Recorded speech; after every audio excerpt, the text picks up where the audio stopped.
mambo mazito ambayo hawezi kuyafunga illa bitauba, isipokuwa atubie.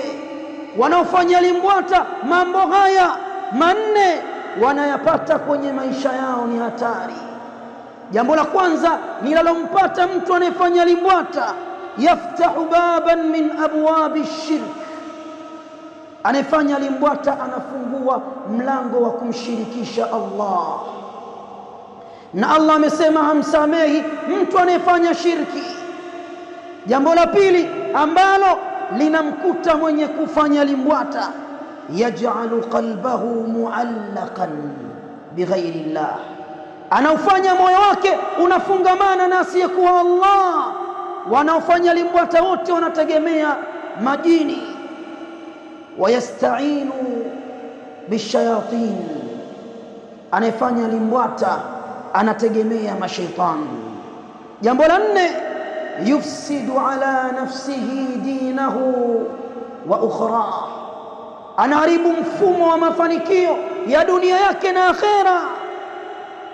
Ndugu zangu katika imani, Mtume Muhammad sallallahu alayhi wasallam amehesabu wanaofanya shirki, wanaofanya sihri, wanaofanya limbwata wamejiingiza katika madhambi yenye kuangamiza duniani.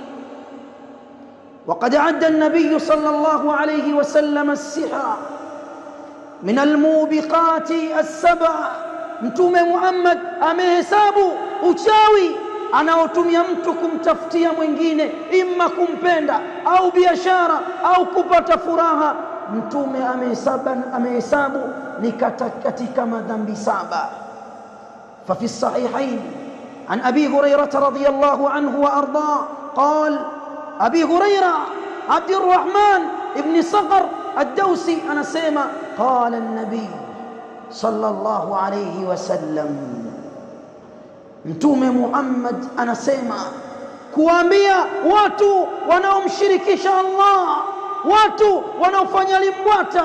Sikilizeni Waislamu, anasema Mtume Muhammad, ijtanibu, jiepusheni, kaeni mbali. Ijtanibu sab'a almubiqat, jiwekeni mbali na mambo saba yenye kuangamiza. Masahaba wa Mtume Muhammad qalu, wakasema kumwambia Mtume Muhammad, ya Rasul Allah, ewe Mtume wa Allah, wama hunna, ni mambo gani hayo saba ewe Mtume Muhammad? Mtume Muhammad akataja miongoni mwa mambo hayo, akasema ashirku billah, ni kumshirikisha Allah, wasihr, na kufanya uchawi, watiwala min jinsi sihr, na kufanya limbwata ni katika aina za uchawi. fahiya dakhilatun fi, inaingia katika sihri.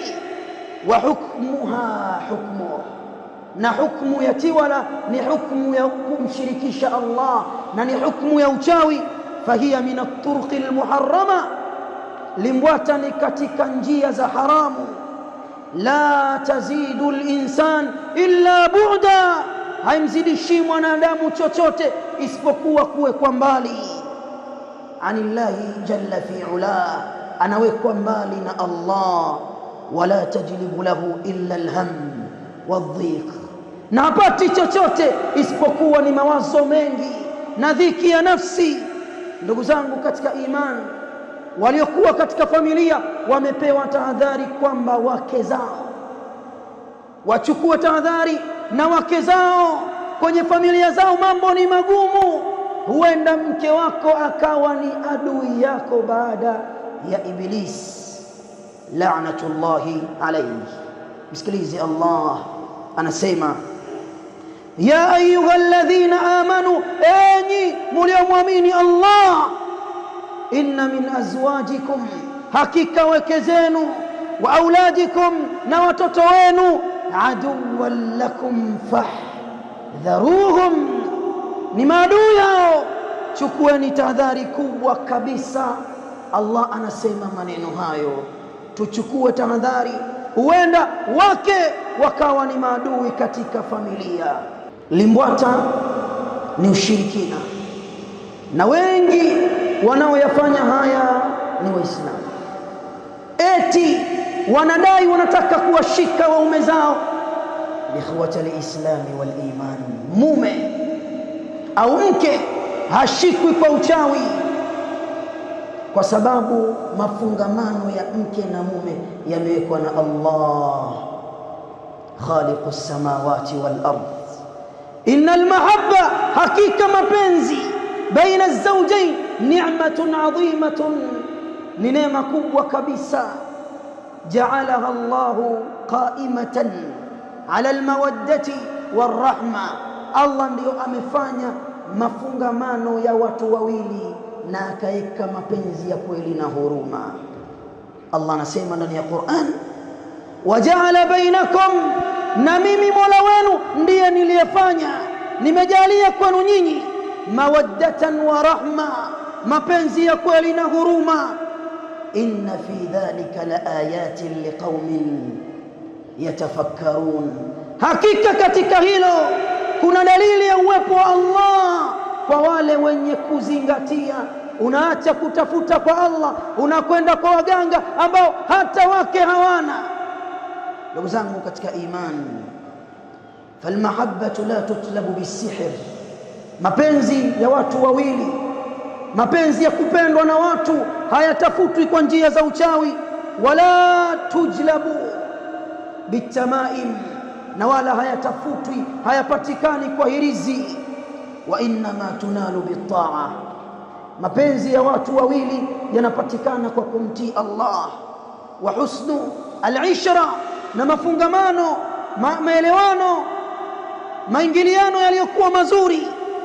Wasidqi, na ukweli wa kuishi pamoja. Walihsani, na kufanyiana wema. Waman arada almahabba, yeyote anayetaka kupata raha na mapenzi ya kweli kwenye dunia, natakiwa atafute kwa njia za kisheria. Moja katika njia hizo, ad-du'a sadiq, kuomba Allah kiukweli, ukamwomba Allah jalie yapatikane mapenzi kwenye maisha ya watu hao. Al-kalimatu at-tayyiba, maneno mazuri. Husnul khuluq, tabia njema. Ar-rifq wal-lin, kuoneana rifqi, kufanyiana upole na kupeana mambo ambayo ni laini katika maisha yetu. Wale ambao wanakwenda kinyume na njia za kisheria, wanapitia limbwata, wamemukhalifu Allah na Mtume Muhammad.